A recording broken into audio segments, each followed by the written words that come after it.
बारात 400-500 आदमियों की, ये 300-400 आदमी जितने बारात में जाते हैं, मैंने कभी इनको बाराती कहा ही नहीं है। आज भी मैं कहता हूं कि ये सब चोर हैं और डाकू हैं। बुरा लगता है।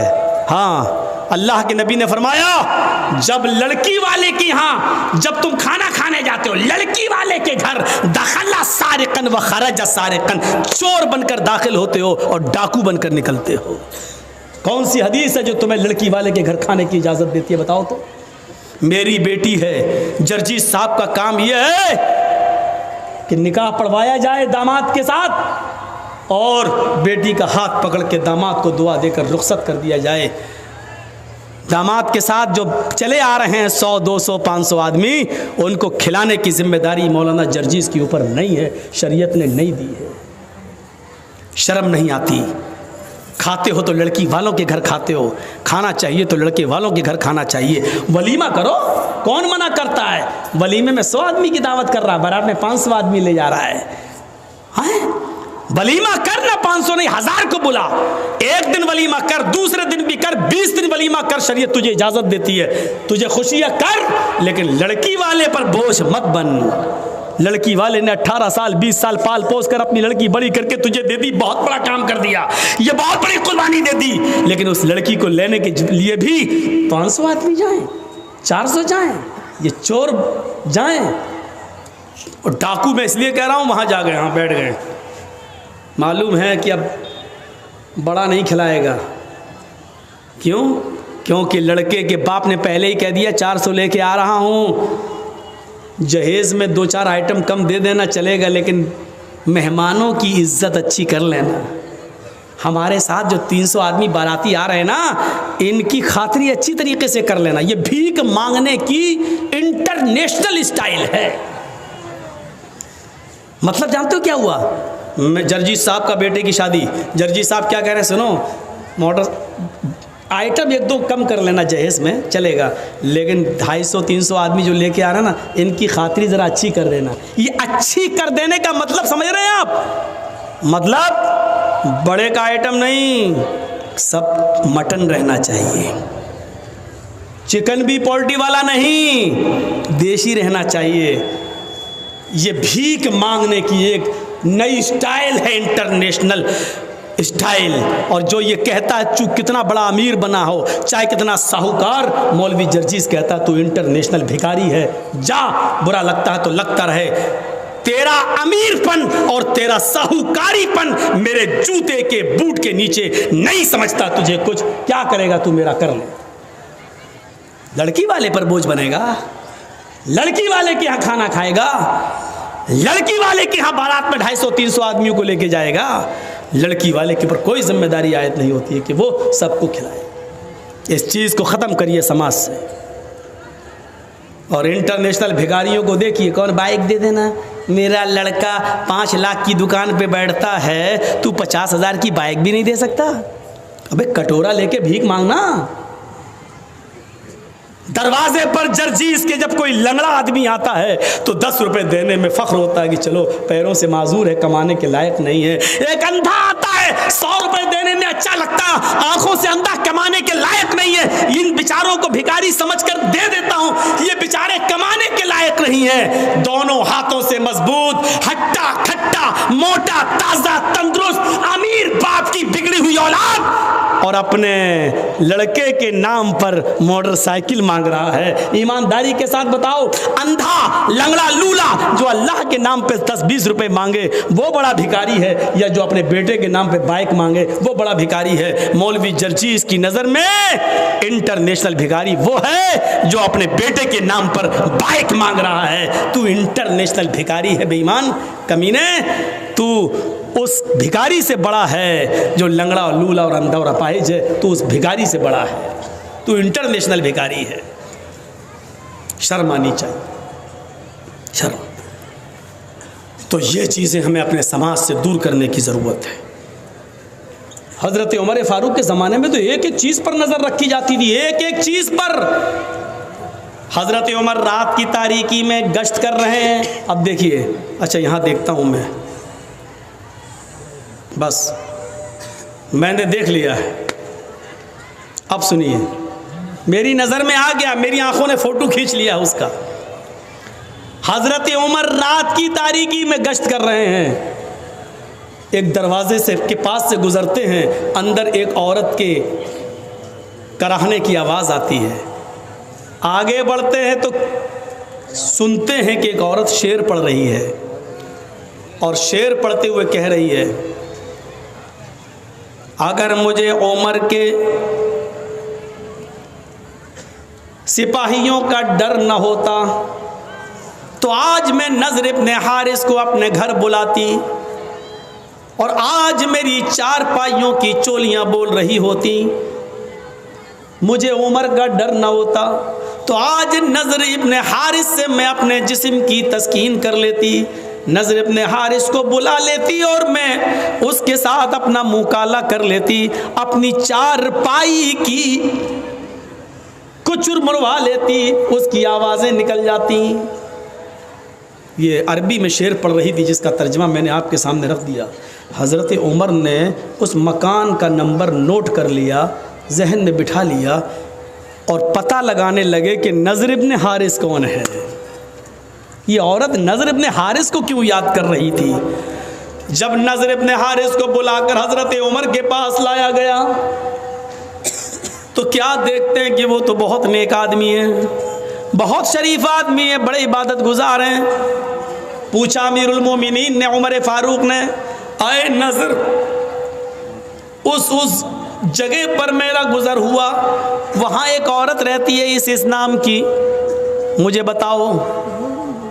बताओ कि इस नाम की औरत से तुम्हारा क्या ताल्लुक़ है। नज़र इब्न हारिस ने कहा, अल्लाह की कसम, न तो मैंने उस औरत का नाम सुना है और ना ही मैं उस औरत को जानता हूँ कि वो कौन है। वो मुझे कैसे जानती, मुझे नहीं मालूम। जब उन्होंने कसम खाकर यकीन दिलाया तो हज़रत उमर ने उनको छोड़ दिया।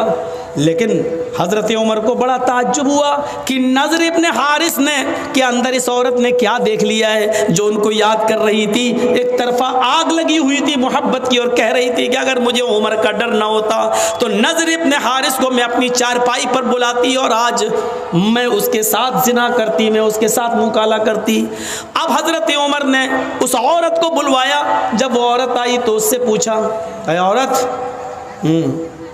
नज़र इब्न हारिस कौन है। पहले तो वो आनाकानी करने लगी, कौन नज़र, नहीं मैं नहीं जानती। हज़रत उमर ने अपने खादिम से कहा, कोड़ा निकालो, ये ऐसे जवाब नहीं देगी। जब हज़रत उमर फारूक ने कोड़े को लहराया तो कहने लगी, बता रही हूँ। कोड़ा देखते ही कहने लगी, बता रही हूँ। फिर उसने बताया कि नज़र इब्न हारिस मुझे नहीं जानता, लेकिन मैं नज़र इब्न हारिस को अच्छी तरह जानती हूँ और मेरा दिल उसके ऊपर आमादा है। मेरा शौहर कई सालों से गया हुआ है, अभी तक लौट कर नहीं आया है। तो कहा, ये बताओ, नज़र इब्न हारिस तो तुम्हें जानते ही नहीं है, फिर क्या बात है। तुम्हें नज़र के अंदर क्या चीज़ अच्छी लगी, कौन सी चीज़ है नज़र की जिसने तुम्हारे दिल में नज़र के लिए जगह बना ली। औरत कहती है, अमीरुल मोमिनीन, हमें नज़र इब्न हारिस के आगे के बाल बहुत अच्छे लगते हैं, उनके जुल्फ़ें बहुत अच्छी लगती हैं। जब वो अमामा या पगड़ी उतार लें तो उनके बाल आगे के बड़े खूबसूरत हैं, और इन बालों की वजह से मेरा दिल नज़र इब्न हारिस के ऊपर आ गया। आपने कहा, जाओ। अब नज़र इब्न हारिस को दोबारा बुलाया गया। नज़र इब्न हारिस जब दोबारा आए, अमीरुल मोमिनीन ने कहा, आए नज़र, पगड़ी उतारो।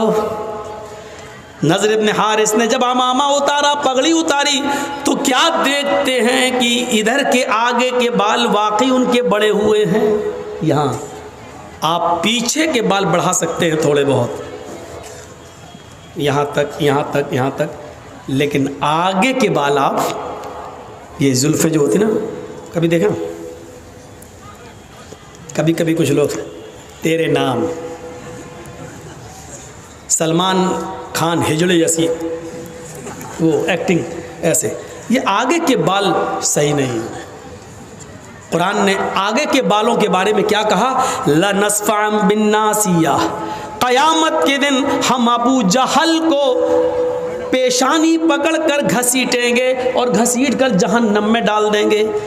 पेशानी, माथा, माथा थोड़ी पकड़ा जाता है, कोई पकड़ के दिखाए, पकड़ जाएगा नहीं। तो पेशानी पकड़ने का मतलब ये आगे के बाल, ये बाल पकड़कर अबू जहल को घसीट कर उसको जहन्नम में डाला जाएगा क़यामत के दिन। तो मेरे भाइयों, आगे के बाल, पेशानी के बाल रखना ये अबू जहल की निशानी है, अबू जहल की आदत है। अबू जहल ने आगे के बाल रखे थे, इसलिए अल्लाह ने अबू जहल के बालों का जिक्र कर दिया। हम उसको आगे के बाल पकड़कर, पेशानी के बाल पकड़कर उसको घसीटते हुए जहन्नम में डाल देंगे। यहाँ मेरी आंखें फ़ोटो खींच चुकी हैं। अब सोच लो किसके बाल मोहम्मद रसूलुल्लाह की तरह हो, किसके बाल अबू जहल की तरह, सोच लो। तो नज़र इब्न हारिस के बाल देखे तो कहा अमीरुल मोमिनीन ने, आए नज़र इब्न हारिस, तुम्हारे आगे के और सामने के बालों ने मदीने की औरतों को फितने में डाल दिया, मदीने की औरतों को खतरे में डाल दिया है। तुम्हारे आगे के ये हिप्पी कट बाल देखकर मदीने की औरतें अपने आउट ऑफ कंट्रोल होने लगी हैं, अपने काबू खोने लगी हैं। इधर आओ। नज़र इब्न हारिस को बिठाया, फिर एक बारबर को, एक नाई को बुलाया, हज्जाम को बुलाया और पूरा उस तरह लेकर उनके सर के सारे बाल घोंट डाले, गंजा कर दिया, टकला। कुछ टकले हमारे देश को भी चला रहे हैं, बिल्कुल बाल उसके अलग कर दिए एकदम। नज़र इब्न हारिस ने कहा, अगर मेरे बाल देखकर दूसरा फिदा हो रहा है तो इसमें मेरी क्या गलती है? मैंने थोड़ी कहा था। अमीरुल मोमिनीन कहते हैं, गलती तुम्हारी है, तुमने आगे के इतने अच्छे बाल रखे ही क्यों हैं? न ये बाल रहेंगे और न तुम्हां से लड़कियां फितने में पड़ेंगी। बाल ही काट दिए और उनके सर पे अब अमामा बांध दिया। खुदा की कुदरत देखो, पहले वो कम खूबसूरत लग रहे थे, बाल काटने के बाद, टकला करने के बाद जब अमामा बांधा तो और खूबसूरत लगने लगे। अब मदीने की एक लड़की उन पर फिदा होती थी, बाल कटने के बाद, अमामा बांधने के बाद 10-10 लड़कियां उनके ऊपर फिदा होने लगी। हज़रत उमर ने कहा, यार ये तो मामला ही अजीब हो गया, उल्टा हो गया। मैं तो बाल काट के भी सही नहीं कर पाया, पहले तो एक लड़की मर रही थी, अब तो 10-10 मरने लगी। तो कहा मेरा क्या कसूर है? कहा तुम्हारा कसूर नहीं है, लेकिन तुम्हें अब मदीने में रहने की इजाज़त नहीं मिलेगी। तुम जब तक मदीने में रहोगे तो मदीने की लड़कियां फितने में मुब्तला हो जाएंगी, इसलिए सारी लड़कियों को तो मदीने से निकाला नहीं जा सकता, तुम्हें हम मदीने से निकाल रहे हैं। कहा अमीरुल मोमिनीन, मदीने से निकाल के आप जहाँ भेजेंगे वहाँ की लड़कियाँ फितने में पड़ेंगी। कहा कि मैं ऐसी जगह तुम्हें भेज रहा हूँ जहां मुसलमान नहीं होंगे, हम तुम्हें ईसाइयों की बस्ती में भेज रहे हैं और तुम्हारे ऊपर ये जिम्मेदारी डाल रहे हैं कि तुम वहां जाकर दीन की तबलीग करोगे, दीन की दावत दोगे, दीन का पैगाम पहुंचाओगे। वहां रहने के बाद अगर कोई इस्लाम ले आती है और उसके बाद तुमसे शादी करना चाहती है तो शादी करने में कोई हर्ज की बात नहीं है, कम से कम मदीने की लड़कियां तो फितने में महफूज रहेंगी, फितने से। नज़र इब्न हारिस को दूसरी कंट्री में भेज दिया, दूसरे शहर में भेज दिया और जिम्मेदारी दे दी कि इतने महीने में, इतने दिन में इतना इतना काम, इतना दावत, इतनी तबलीग करके और पूरी एक लिस्ट बनाकर हमें भेजो। जब दिन भर काम ही में रहोगे और फिर ये ईसाई होने की वजह से शायद मुसलमान समझकर तुमसे प्यार ही ना करें, इसलिए तुम इनसे दूर रहना और तुम भी और इनके फितने में मत आना। तो मेरे प्यारे साथियों, हज़रत उमर ये करते थे, एक के बड़े बाल देखे तो उसको भी काट डाले। हमारे समाज के अंदर अभी कोई लड़का किसी लड़की को लेकर भाग जाए, पंचायत बैठ जाएगी, दूसरे दिन मुखिया आ जाएंगे, सरपंच साहब आ जाएंगे, साहब तेरा लड़का उस लड़की को लेकर भागा, हाँ क्या हो, 2 लाख रुपए जुर्माना दो, उसकी लड़की की ज़िंदगी बेकार हो गई, बेचारी बदनाम हो गई, या इस लड़के के साथ अब निकाह करो, चलो, या तो निकाह करवा दिया जाएगा या जुर्माना मुतय्यन कर दिया जाएगा। जिस तरह लड़का लड़की को लेके भाग रहा है उसकी पंचायत तुम बिठा देते हो। समाज के अंदर किसी के आगे के बड़े बाल हैं, कितनी पंचायतें बिठाई हैं। शराब कोई पीता है समाज के अंदर, कभी पंचायत बिठाई है? नमाज नहीं पढ़ते हैं लोग, मस्जिदों के सामने चाय की होटलों पे बैठे रहते हैं, इन पंचों ने कभी बैठकर उन बेनमाजियों के लिए कोई मीटिंग की है? नहीं मेरे भाइयों, समाज का एक बड़ा हिस्सा है, आपको ये करना पड़ेगा, आपको ये करना पड़ेगा।